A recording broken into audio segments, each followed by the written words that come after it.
Yun mga kaibon, welcome back ulit sa ating channel. So konting update lang tayo ngayong araw. Bali kung matatandaan nyo, naglagay nga tayo ng finches dito sa ating aviary. Bali ilang weeks pa lang yun mga kaibon nung maglagay tayo. Siguro nasa 2 weeks or magti 3 weeks pa lang yun nung naglagay tayo ng finches mga kaibon. And then naglagay din tayo ng nest box nila, ayan. And then dito naman sa kabila, yung mga society natin nagpugad dito mga kaibon, ayan o. So, nakagawa sila ng nesting nila dyan. And then, good news mga kaibon, meron na silang itlog. So, mamaya sisilipin natin yung mga itlog nila mga kaibon. Bali kasi medyo nag-iisip ako na ilipat yung ating mga pinches. Gusto ko sana ilagay na lang sa mga double cage natin dito mga kaibon. Ayan. So, may double cage naman tayo dito, bakante, 2 piraso.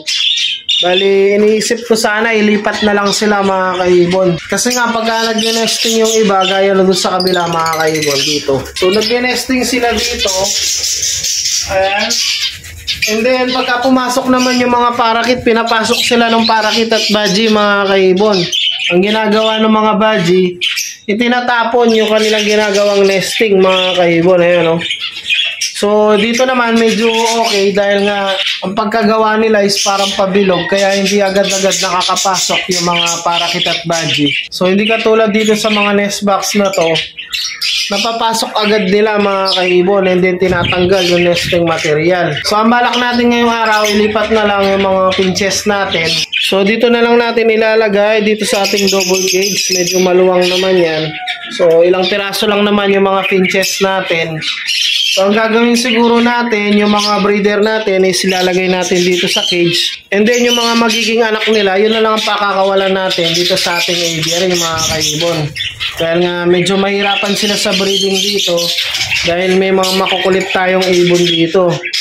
Ayan, so, naglagay na rin tayo ng mga alps 2. Bali, ginawa na rin kasi natin itong flight cage, mga kaibon, para mabilis mag-mature yung mga pababa nating inakay.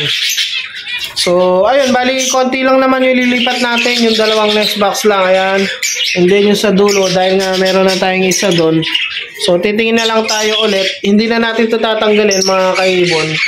So, baka kasi magamit ng mga parakit natin yan. Bali, parang gagawin na lang din tulugan or kung gusto nila mag-breed dyan, pwede naman sila, mga kaibon. Kaya yung mga basket na lang yung kukunin natin. So, update ko kayo mamaya pagka natanggal na natin yung mga basket and then papakita ko sa inyo yung mga itlog. Yun mga kaibon, update tayo. Bali, nailipat na natin yung mga nest box. So, dito natin sila sinet up dito sa ating double cage. So, medyo malaki naman to mga kaibon kaya pwede na yung mga finches natin dito. Kaso lang, medyo minalas-malas tayo mga kaibon. Dahil yung itlog na nandito, nahulog natin mga kaibon. Ayan o. So, nahulog natin yung isang itlog.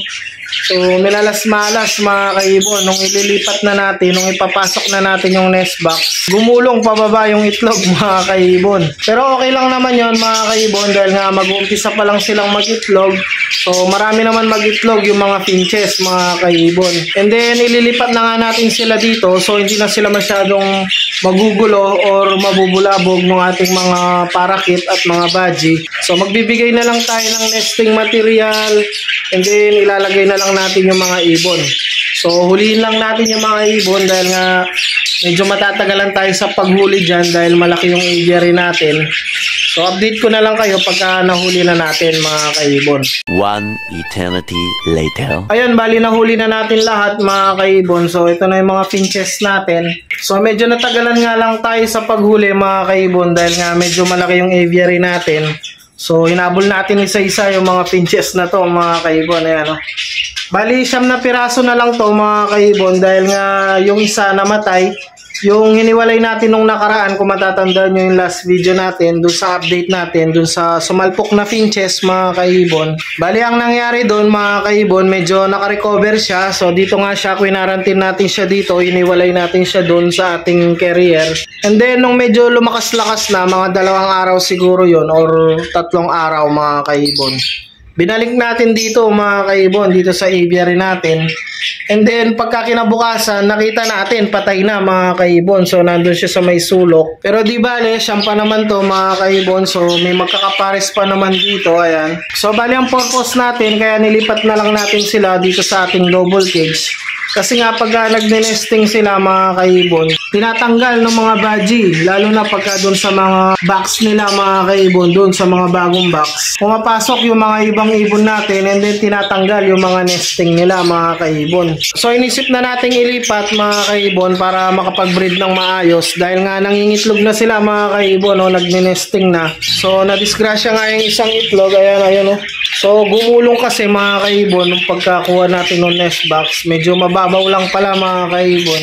Pero okay lang yan mga kaibon, at least nakaset na sila dito. Ayan, tingnan natin ang malapitan yung mga ibon natin. Ayan, oh. So mga zebra pinches nga to mga kaibon, and then meron tayong society na 3 piraso na pang poster sa mga itlog nila mga kaibon. Ayan, oh. So all set na sila dyan. Meron na tayong pakainan dito. Ayan yung pagkain nila, ayan yung tubig. Then nagbigay din tayo ng grids mga kaibon. So ito na lang ilalagay natin na last, yung gagamitin nilang pang nesting. So katulad nung ginawa nila dito mga kaibon, ayan o. So lalagyan lang nila ng walis yan, ipapaikot lang nila dyan, and then yun ay magiging pugad nila mga kaibon. So all set na sila dyan mga kaibon. Bali hanggang dito na lang muna yung video natin. So hanggang dito na lang muna. Huwag nyo kalilimutang mag-like, share, and subscribe, and i-click na rin yung notification bell para updated kayo sa mga susunod pa nating videos. So happy breeding sa inyo mga kaibon, and ingat.